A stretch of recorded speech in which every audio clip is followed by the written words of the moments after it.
Welcome back to the show, everybody. The XRP ledger will be the DEX, the hub for the new financial system. You're going to love this one. Somebody roll that beautiful intro.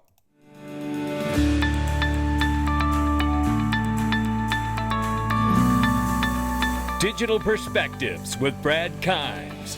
Come on in.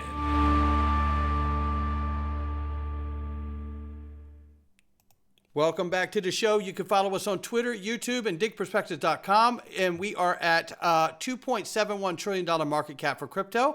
The market is off by 0.4%. Good morning, good afternoon, good evening, wherever you are. 68,000 plus for Bitcoin, 3,800 plus for Ethereum, 111 billion plus market cap for Tether.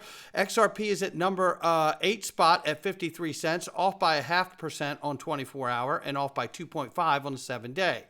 We see here a range price between 52 and 54 cents. I want to remind all of you, I Trust Capital is the best crypto IRA on the planet, bar none. You get your own back office right here where you can control the assets that you hold while you're earning the gains tax-free on the back end. You need to click the link to my sponsor and check this out for yourself. You can also roll over your 401k into this and have way more control than you ever had in your life when it comes to your retirement. Click the link to my sponsor and check them out and see if they're right for yourself. I want to start right here.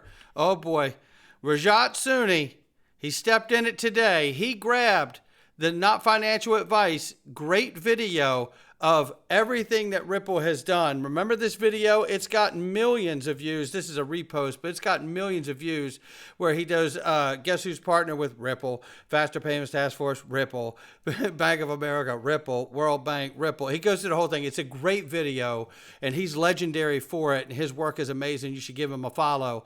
But this guy right here, right, a CFA grabs a hold of this. It says, I'm a Bitcoin guy. This is the stupidest poop ever.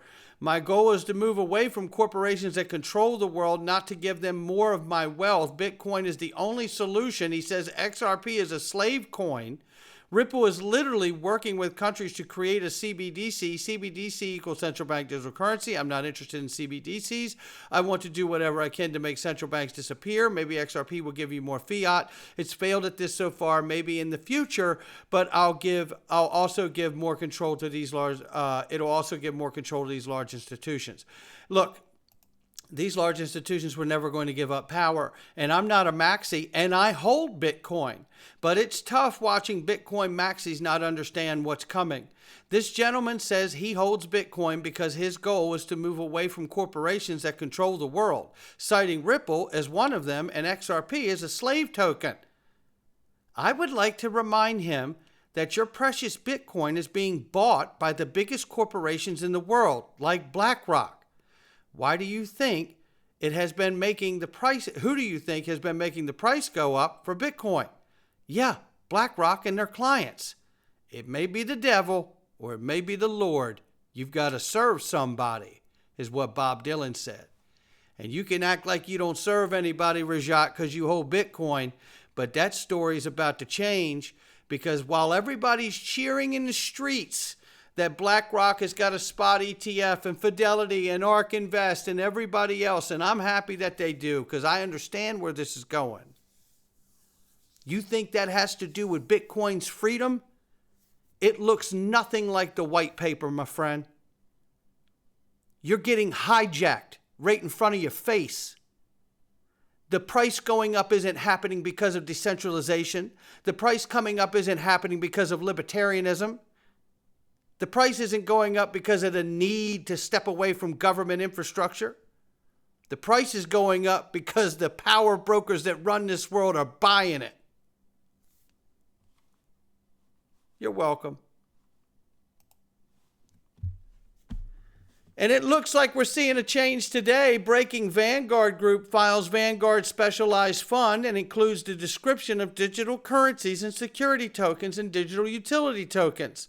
First time he's ever seen these. Shout out to Marty Party. Give him a follow. And he does make clear here in conversations with Eric Balkunis below that this is not them filing for some kind of fund.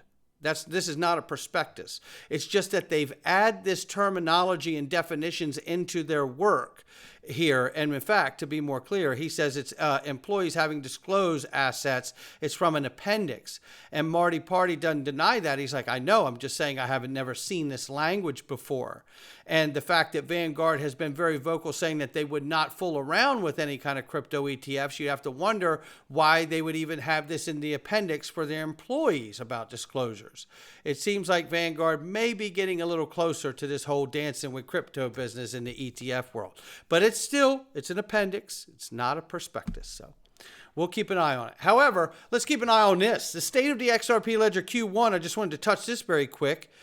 Payments increased 350% quarter over quarter, over 2 million per day due to inscriptions. And it says this activity began late Q4 and cooled down by the end of Q1. It says automated market maker went live at the end of the quarter, as we all know, while DEX volumes on the CLOB increased 41% QOQ.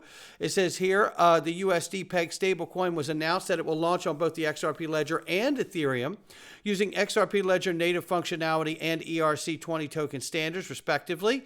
New features such as the clawback functions and help assets issuers remain compliant. And Axelar bridge integration. This is going to be massive.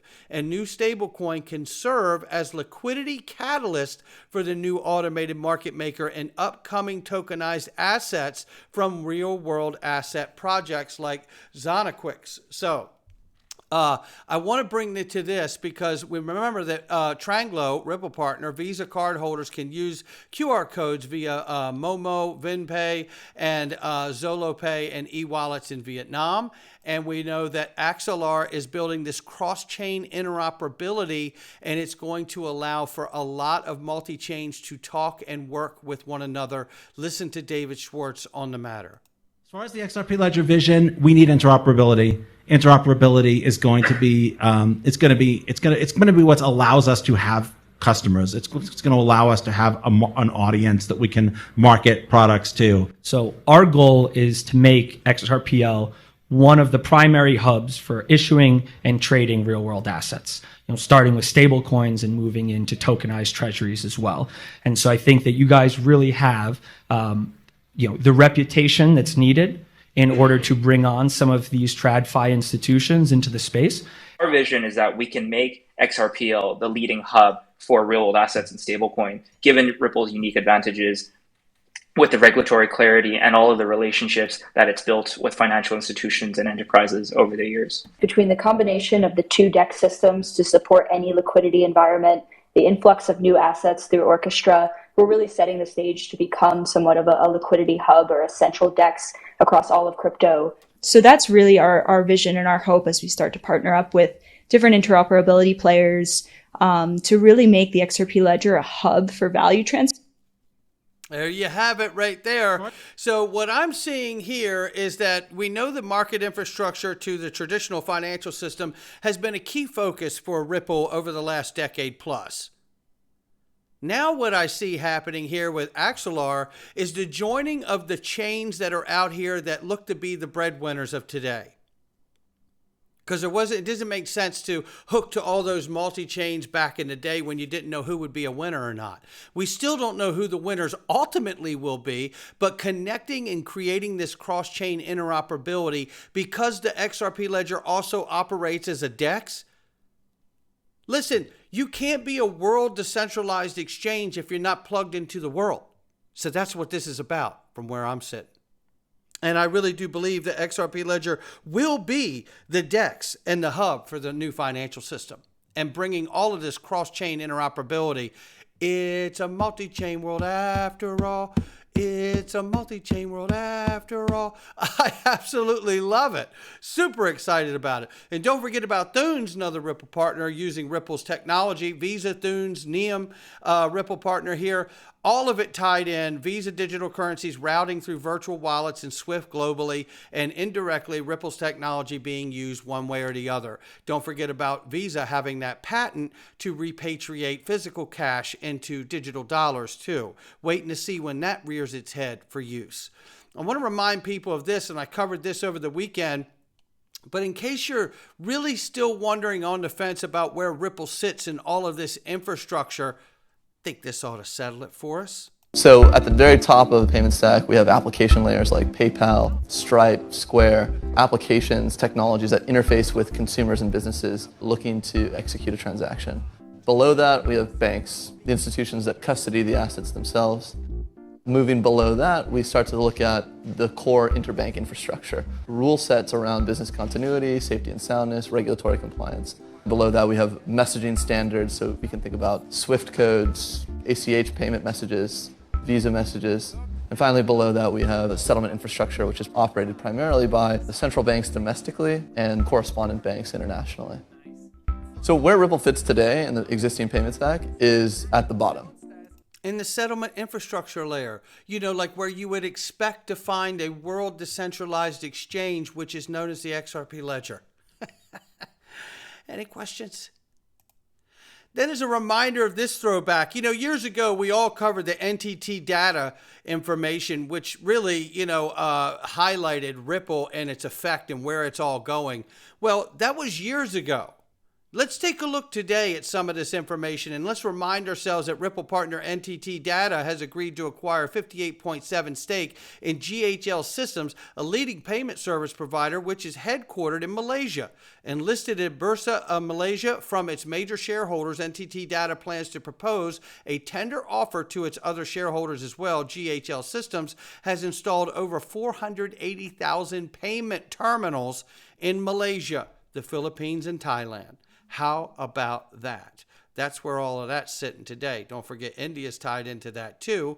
And all of this is very interesting because we know we've had a lot of direct and indirect connections with these countries in Ripple, whether their technology is being used deeply in that. You have to say to yourself, well, if I go back to this from Ripple and understand that the settlement infrastructure is where Ripple resides with the central bank settlement infrastructure and correspondent bank, well, then I think we're pretty much saying that we're in the process all around the world here. And we know that Ripple and XRP's technology has been cited numerous amounts of times in the realm of finance and settlement. And we know Ripple protocol is very strong and Stellar protocol being acknowledged as well.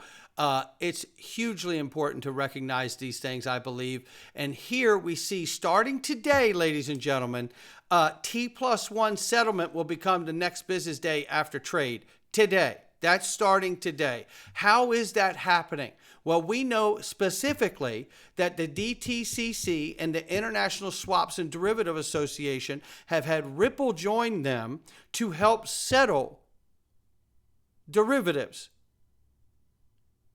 And moving to T+1 from T+2, T+3 is where we need to be. T+1 and T+0 is where we're going. T+1 starts today. Ripple is involved in this. This goes back to 2017, 2018, when this document was really getting a lot of traction. And I know there's a lot of people hate that we look at it, but let's look at it now that we're in 2024 and see how we're coming together with these projections. Okay? That's what I like to see. Well, you can see what the plan is here, just like Ripple showed. You know, all of these different areas, central banks, and regions of the world, Ripple sits in the infrastructure layer, the settlement infrastructure layer. How about that? And then let's look at the timeline here. Between 2020 and 2025, Ripple becomes the standard for international money transfers between banks. Interledger Protocol becomes a standard protocol for connecting banks and cash ledgers as a part of Ripple software. Between 25 and 2030, blockchain solutions for capital markets, trade finance emerge. R3 Quarter, DAH, Fabric, ILP, Java becomes an interoperability standard for Hyperledger Foundation projects. Blockchain and distributed ledger solutions mature, and all asset exchange networks become interoperable with ILP. And that sounds like the next move to happen after Axelar does its cross-chain interoperability. Soon we're going to see all of this come together, and that's the way the world's going to look, and people won't recognize anything else. Ripple will be the settlement infrastructure of the new financial system. Just take a look right here. Smoke Dog puts it all together. You see it. The settlement infrastructure, just like what we heard Ripple say to us in the video clip, right? Built on Ripple. You see all of it. It's all right here. And if I just go back, just so you can see, Visa, MasterCard, we know we're tied into both. right? Here it is. It's all right here. Ripple's right there. Blockchain base. It's all here. You know, again, a lot of people feel like that it's not happened because price hasn't moved. And that, look, I don't know what to tell you.